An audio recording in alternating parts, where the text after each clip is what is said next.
Deworming po, ligtas at dapat nasusunod ang tamang proseso. Ayon po yan sa CHO Dagupan.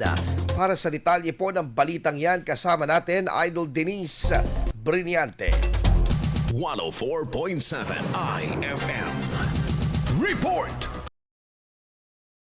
Ligtas nga sa kabila ng pangamba ng ilan kung ligtas nga ba ang deworming o pagpapapurga sa mga bata, nilinaw ng City Health Office ng Dagupan City na ito ay nakabubuti para sa kalusugan nila. Sa panayam ng IFM News Dagupan, sinabi ng CHO na ang deworming ay ligtas na paraan upang maalis ang mga bulati sa tiyan ng bata. Gayunman, mahalagang masiguro na nakakain na ang bata bago pa inumin ng gamot at wala itong lagnat, pananakit ng tiyan o pagtatae. Yun pong deworming ay isang safe na paraan para pagtanggal ng mga bulate sa tiyan.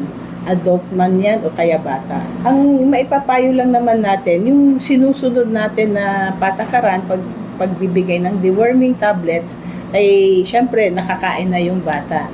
Dapat walang lagnat ang bata, hindi masakit ang tiyan, hindi nagtatae. Ipinaliwanag ng CHO na kahit makainom ng deworming medicine ang batang hindi pa kumakain, ang karaniwang nangyayari ay pananakit lamang ng tiyan at pagsusuka. Kasi ang mga side effect minsan, syempre, lalo na kung may bulate, pinapatay niya kasi yung bulate sa tiyan para mailabas safely, ay pwedeng sumakit yung tiyan ng bata. Muling nabigyang pansin ang usapin ng deworming matapos ang insidente sa isang paaralan sa Tres Martires City, Cavite noong Hulyo 2 kung saan isang mag-aaral ang iniulat na nakaranas ng adverse effects matapos sumailalim sa school-based deworming programa. Pumanaw ang bata kinabukasan Hulyo 3 dahil umano sa septic shock. Kasalukuyang nagsasagawa ng joint investigation ang PNP at DepEd kaugnay ng insidente. Samantala, iginiit ng DepEd na matagal nang ipinatutupad ang taunang school-based mass deworming programa bilang bahagi ng hakbanga para mabawasan ang kaso ng soil-transmitted helminth infection sa mga mag-aaral. Ayon sa ahensya, tanging mga mag-aaral na pumasa sa health screening at may pirmadong consent ng kanilang mga magulang o guardian ang maaaring sumailalim sa deworming. Kasama mo mula rito sa IFM News Dagupan, ito si Idol Denise Brillante, tatak